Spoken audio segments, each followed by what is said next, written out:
Saludos, apreciable estudiante del Instituto Bíblico del Aire. Reciba usted la más cordial bienvenida a este nuevo programa. Es un gran privilegio para nosotros compartir estas enseñanzas.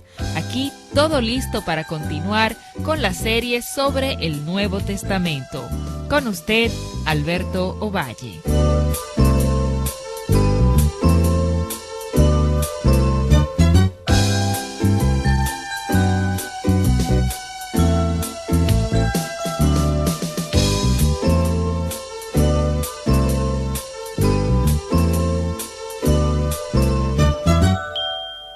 Oh profundidad de las riquezas, de la sabiduría y la ciencia de Dios.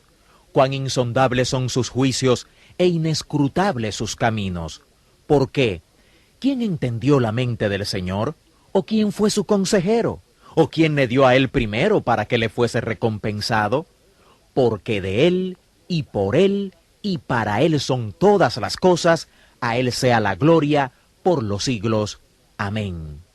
Así que, hermanos, os ruego por las misericordias de Dios que presentéis vuestros cuerpos en sacrificio vivo, santo, agradable a Dios, que es vuestro culto racional.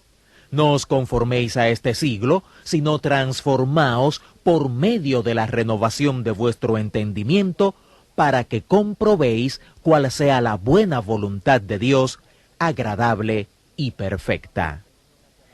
Una vez más llamamos su atención hacia la magnífica carta de Pablo a los romanos, la cual, como ya hemos dicho en varias ocasiones, es la obra maestra del apóstol Pablo y quizás la obra maestra teológica de toda la Escritura.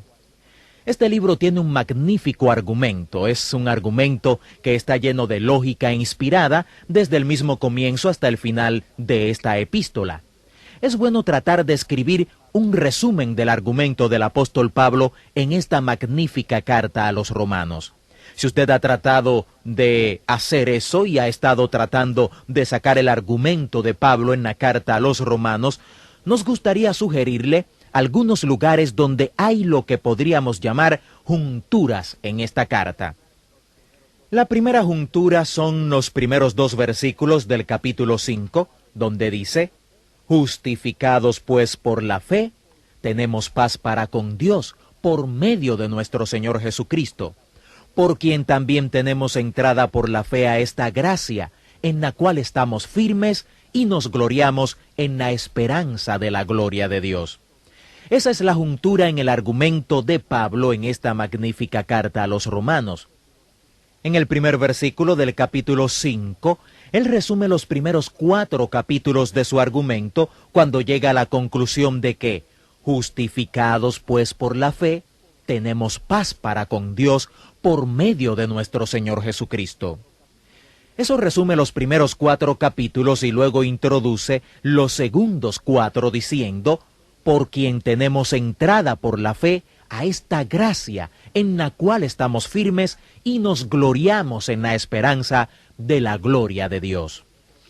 Esa juntura nos introduce a esa segunda sección del libro de Romanos, capítulos 5 al 8, donde nos dice que hay 4 reyes: el rey pecado, el rey muerte, el rey Jesús y el rey usted.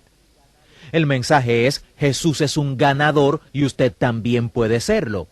Ese es el mensaje de la segunda parte de esta carta y nos dice cómo vive una persona justificada.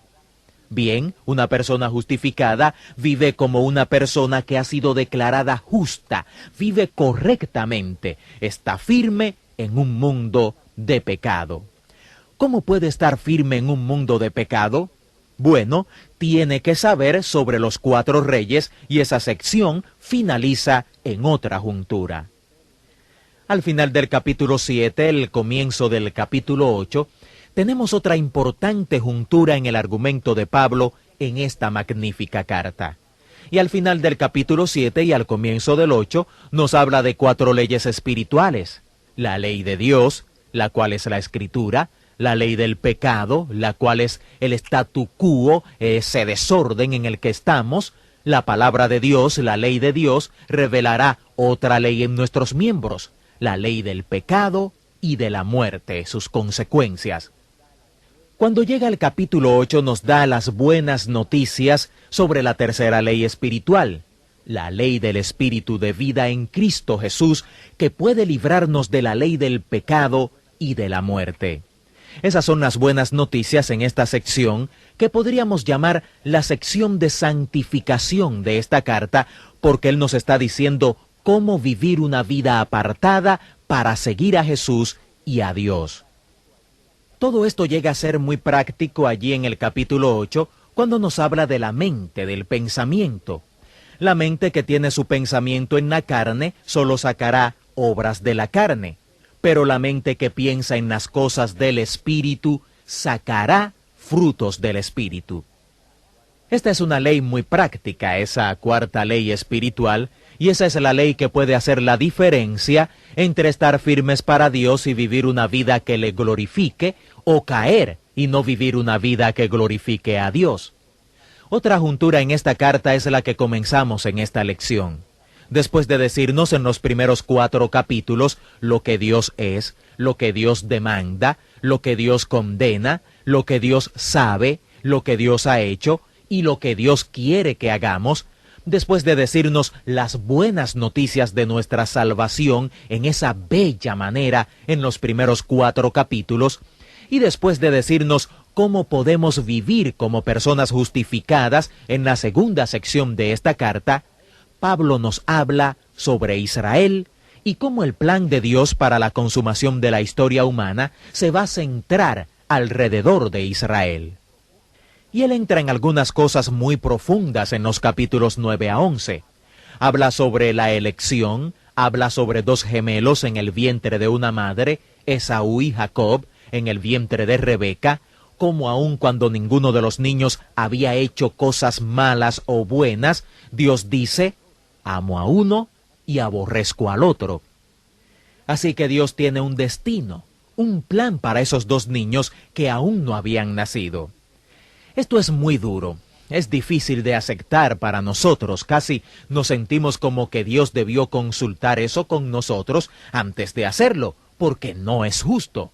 Pero Pablo dice, cuando llega al final de esta gran sección profética, donde él relaciona la justificación, no con el pecador o con la persona salva, sino con el mundo entero y a Israel, habiendo entrado en algunas cosas profundas, él concluye esa sección diciendo, oh profundidad de las riquezas, de la sabiduría y de la ciencia de Dios, cuán insondables son sus juicios e inescrutables sus caminos. ¿Por qué? ¿Quién entendió la mente del Señor? ¿O quién fue su consejero? ¿O quién le dio a él primero para que le fuese recompensado? Porque de él, y por él, y para él son todas las cosas, a él sea la gloria por los siglos. Amén. Pablo termina este documento doctrinal, Romanos 1 al 11, con una conclusión, llamando la atención al hecho de que la sabiduría de Dios es absolutamente infinita y que el conocimiento de Dios es absolutamente infinito. Él llama nuestra atención al final de esta sección por medio de una hermosa doxología, diciéndonos que Dios no necesitó a ninguno de nosotros para que fuera su consejero cuando decidió que iba a hacer todas estas cosas.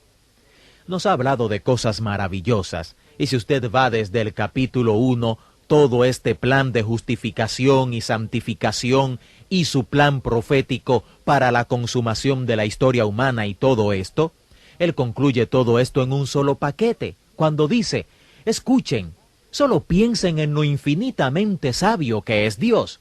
Dios no necesitó el consejo de nosotros y no está obligado con nosotros. Él no está obligado a salvar a nadie. Él no le debe nada a nadie. No venga a Dios con esas ideas preconcebidas de lo que usted cree que es justo. Dios no necesita preguntarle a usted sobre lo que es la justicia. Usted es quien necesita venir a Dios para saber lo que es la justicia, porque Dios es justo. Él es la verdadera definición y modelo de la justicia. Dios nos dice lo que es correcto. Cuando la Escritura nos habla sobre cosas como la elección, Dios escogiendo a Jacob y rechazando a Esaú, Dios escogiendo a Israel y rechazando a Edom o a otras naciones, Él no espera que lo entendamos todo. Solo nos deja ver un poco por la puerta, algo de cómo Él ha hecho lo que ha hecho. Él no pretende que lo entendamos todo. Lo que Dios quiere que entendamos lo ha hecho muy claro. Deuteronomio 29:29 dice: las cosas secretas pertenecen a Jehová nuestro Dios, mas las reveladas son para nosotros y para nuestros hijos, para siempre. Dios tiene mandamientos en las Escrituras. No son complejos, no son complicados, son muy claros. Las cosas que Él quiere que hagamos están muy claras en las Escrituras. Hay muchas cosas en la Escritura, por supuesto, que no están claras. Son las cosas secretas y no espere usted entenderlas todas. Pero llegue al final de esta gran epístola doctrinal en el capítulo 11, el versículo 33, y diga con Pablo esta hermosa doxología sobre la sabiduría, la inescrutable sabiduría de Dios. Note cómo concluye esta doxología en el versículo 36. Él dice: porque de Él, y por Él, y para Él son todas las cosas. A Él sea la gloria por los siglos. Amén. ¿Se da cuenta de lo infinito que es nuestro Dios? Realmente no podemos esperar entender todo lo que hay en la palabra de Dios, porque hay cosas que son realmente difíciles. Estas cosas las tenemos que aceptar por la fe. Y la fe no es un salto al vacío, porque la fe está basada en el Dios cuya sabiduría es inescrutable.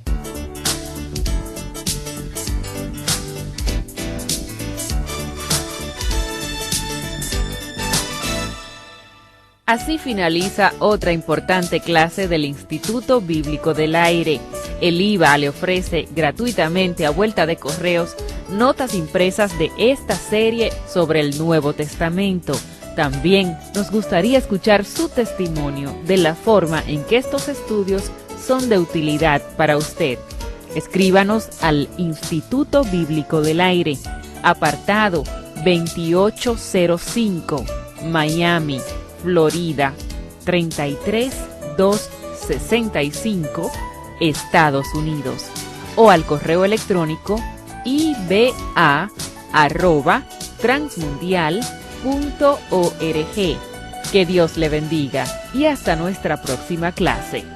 Instituto Bíblico del Aire, capacitando para el servicio eficaz.